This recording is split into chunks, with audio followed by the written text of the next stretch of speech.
memories, a heart torn in two, a body divided and split, and in all this turmoil, a soul faithful to only one home. It's always been that way, and it may even mean the very demise of one specific version of a life. But speaking those words in that language that resounds so deeply, historically, and devilishly slyly makes the difference between logic and wanton.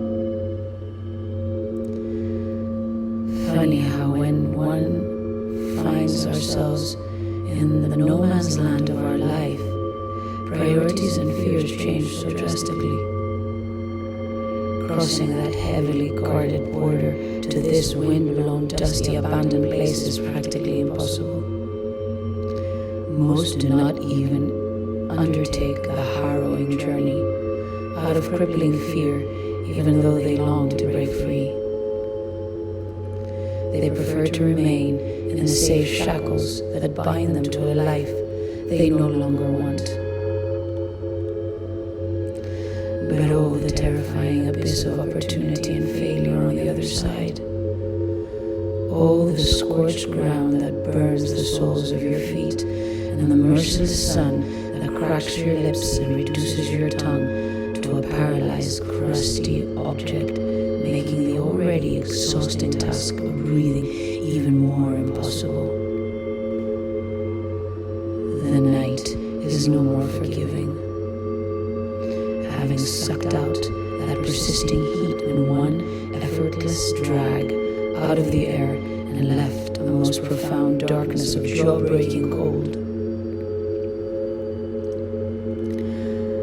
Abandoning ship is not an option, because each dusk and each dawn, in that very change between white and black, and in the cusp between reality and fantasy, and in the witching hour waiting daytime and nighttime equally faithfully each day, there, and in that moment of change, one simply finds hope.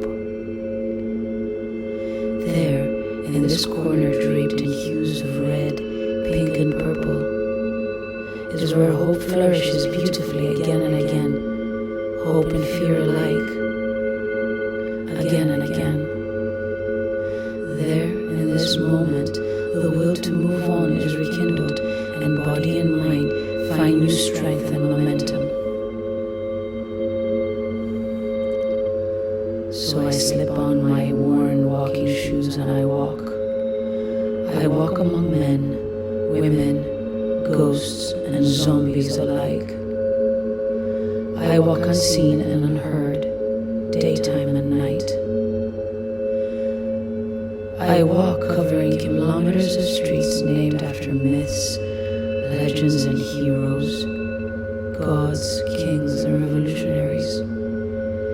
Streets named after mountains and islands, momentous dates and golden ages.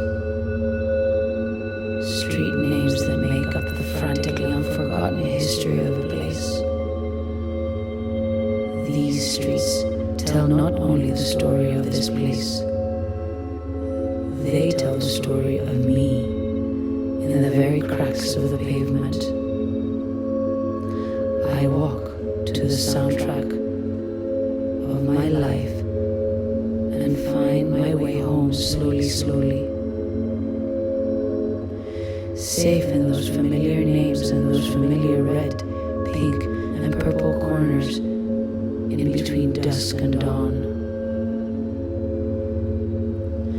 I may be a body split in two and a heart torn, but I'm walking in time to the beat of my soul. The soles of my feet may be scorched. Through my cracked lips, my crusty tongue may be making it hard for me to breathe. But I know I am home, and for the first time, home is where I must be, come what may.